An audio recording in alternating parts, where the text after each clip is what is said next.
Hello दोस्तों, मैं शिवानी गुप्ता दक्ष study zone में आपका स्वागत करती हूँ दोस्तों। तो आज का क्लास हमारे हिंदी ग्रामर का चैप्टर रस है। क्या है दोस्तों? चैप्टर का नाम रस। उसी से रिलेटेड प्रश्न है दोस्तों। यदि आप चैनल को पहली बार विजिट कर रहे हैं दोस्तों, चैनल को अवश्य सब्सक्राइब कर ले ताकि हर पढ़ाई से रिलेटेड वीडियो आपके पास पहले से अवेलेबल हो सके। अतः बिना समय गवाए दोस्तों हम लोग आज जानेंगे कि रस क्या है, रस क्या है, रस के कितने अंग होते हैं तथा रस के कितने प्रकार हैं। तो ये रस का परिभाषा है दोस्तों। रस का शाब्दिक अर्थ आनंद यानी खुशी या प्रसन्नता। आनंद मतलब होता क्या दोस्तों? खुशी या प्रसन्नता। काव्य को पढ़ने या सुनने से जिस आनंद की अनुभूति होती है उसे रस कहा जाता है। काव्य मतलब होता क्या है दोस्तों? गीत या कविता होता है। क्या होता है? गीत या कविता। कविता को पढ़ने से या सुनने से दोस्तों जिस खुशी की अनुभूति, जिस आनंद की अनुभूति होती है, जो खुशी हम लोग महसूस करते हैं दोस्तों, उसे हम लोग क्या कहते हैं? रस। रस कहते हैं। रस के 4 अंग होते हैं। पहला है अस्थायी भाव, दूसरा है विभाव, तीसरा है अनुभाव, चौथा है संचारी भाव। इसका भी हम लोग परिभाषा जानेंगे दोस्तों। पहला क्या है हमारा? अस्थायी भाव।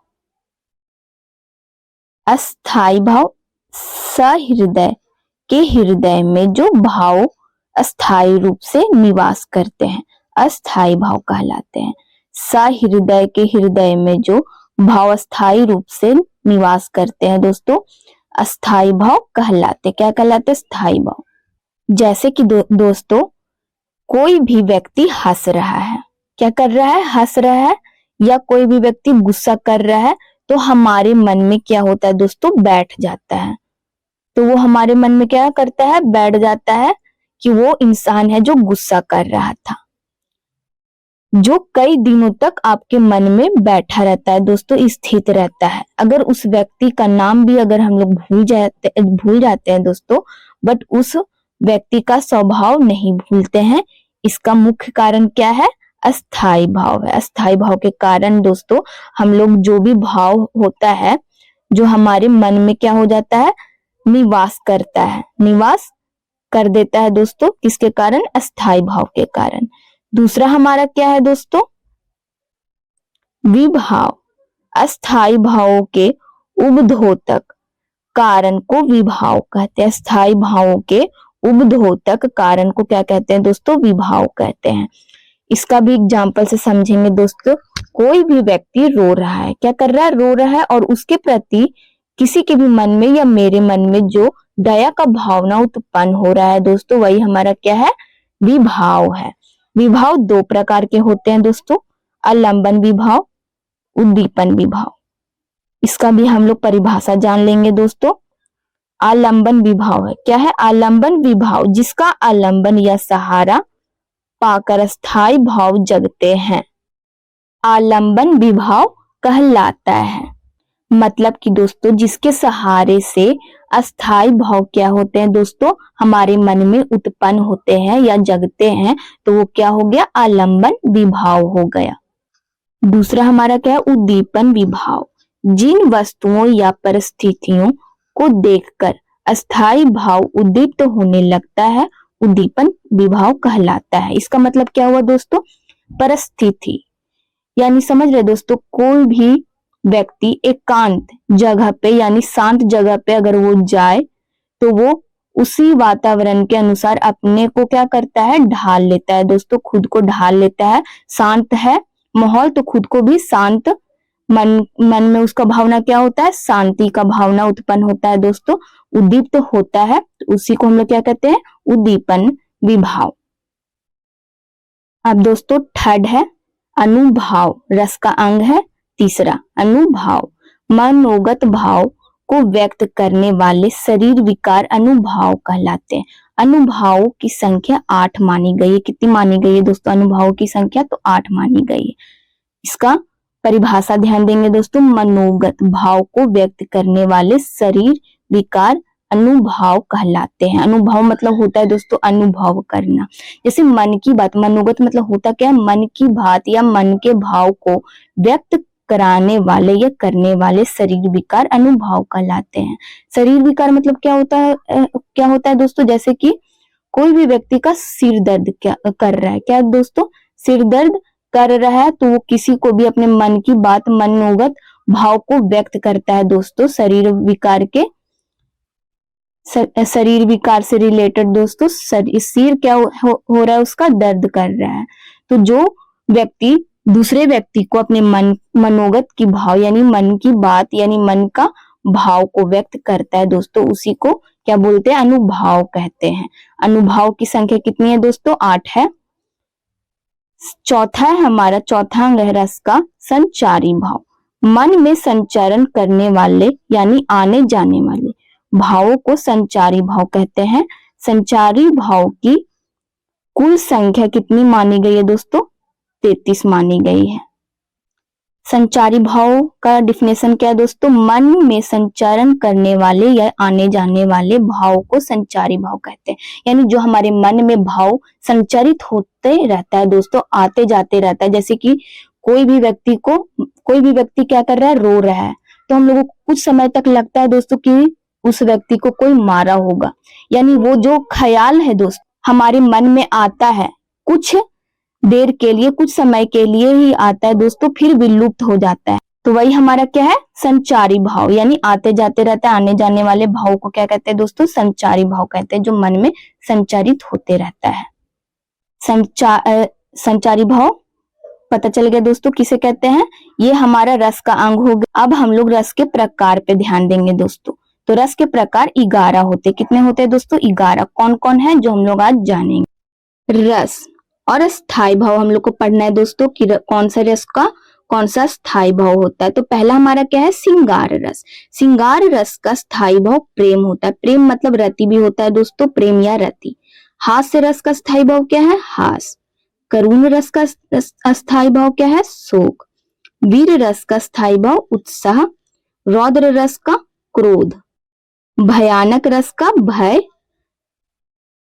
बीभत्स रस का अस्थायी भाव क्या है दोस्तों, घृणा। अद्भुत रस का क्या है, विस्मय अस्थायी भाव। शांत रस का अस्थायी भाव क्या है, निर्वेद। वत्सल रस का अस्थायी भाव क्या होगा दोस्तों, वत्सलय रति। भक्ति रस का अस्थायी भाव क्या है, अनुराग। तो ये हमारा रस के प्रकार थे दोस्तों।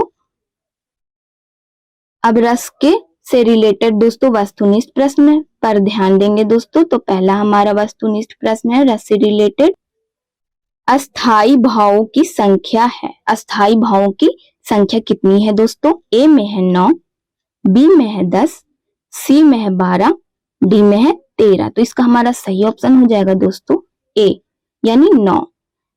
अस्थायी भावों की संख्या कितनी मानी गई है, कितनी होती है दोस्तों, तो 9 होती है।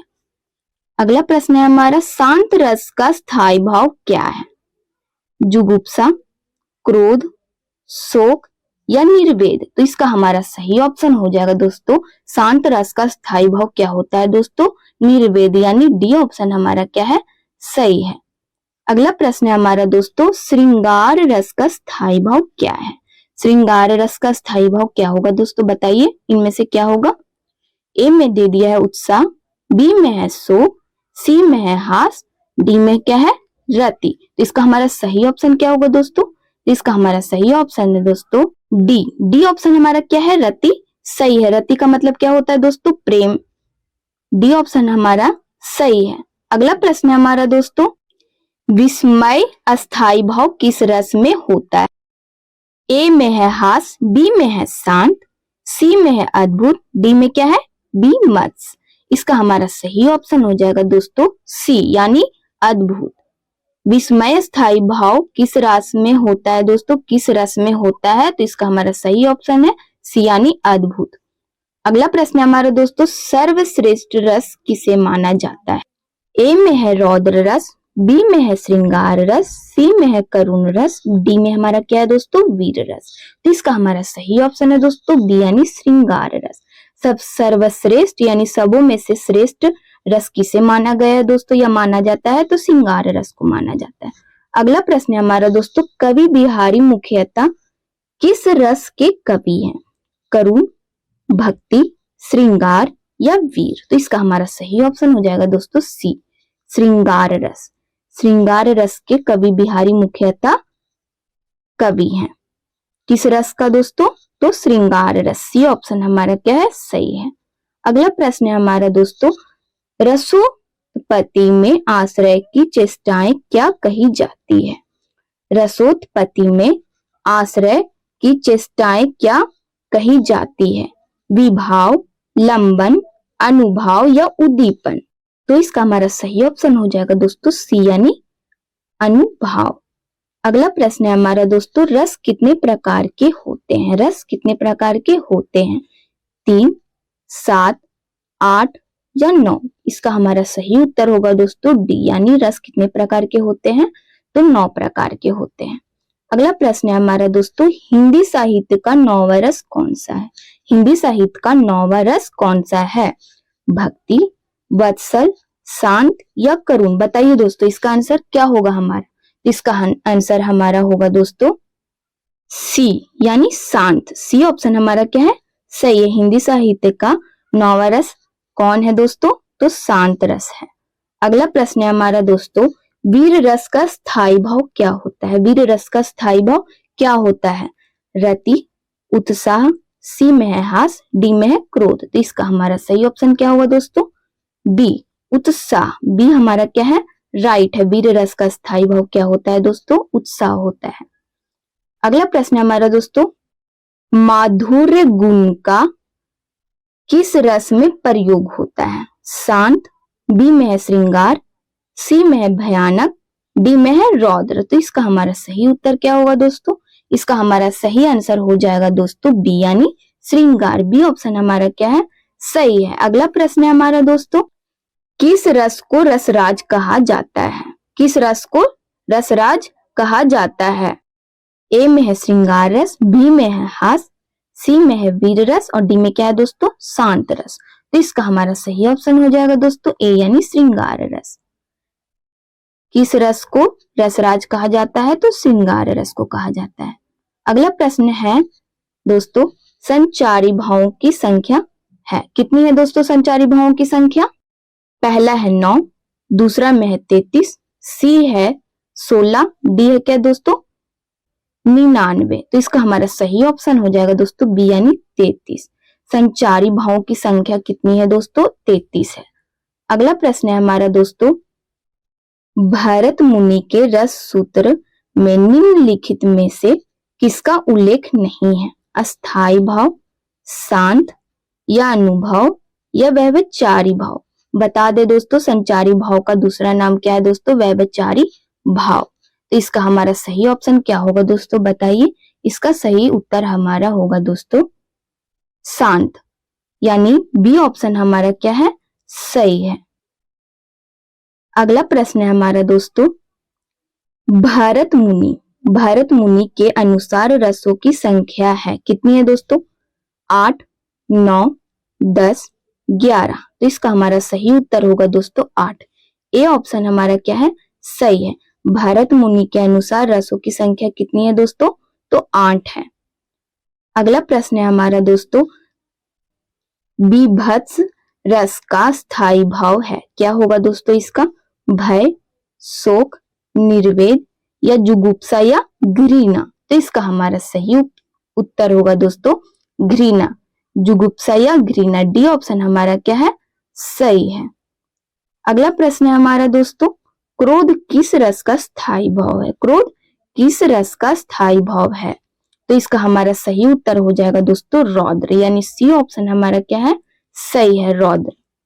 अगला प्रश्न है हमारा दोस्तों, रस सिद्धांत के आदि प्रवर्तक कौन है? भरत मुनि, भानुदत्त, विश्वनाथ या भामा? तो इसका हमारा सही ऑप्शन हो जाएगा दोस्तों भरत मुनि। ए ऑप्शन हमारा क्या है? सही है। अगला प्रश्न है हमारा दोस्तों, नवरस में शामिल रस नहीं है। कौन है दोस्तों जो 9 रसों में शामिल रस नहीं है? हास्य, भयानक, अद्भुत या वत्सल? इसका हमारा सही उत्तर हो जाएगा दोस्तों, बताइए क्या होगा 9 रसों में जो शामिल रस नहीं है? तो इसका हमारा डी ऑप्शन सही है दोस्तों, वत्सल। क्या है दोस्तों? वत्सल। ये हमारा ग्रामर का आज के हिंदी क्लास का लास्ट प्रश्न है। यदि आप चैनल को पहली बार विजिट कर रहे हैं दोस्तों, तो चैनल को अवश्य सब्सक्राइब कर ले तथा बेल आइकन को ऑल में प्रेस कर ले दोस्तों। वीडियो को लाइक कर ले। यदि आप चैनल को विजिट कर रहे हैं दोस्तों तो चैनल को बस सब्सक्राइब कर ले। तथा वीडियो को देखने के लिए दोस्तों धन्यवाद। जय हिंद, जय भारत।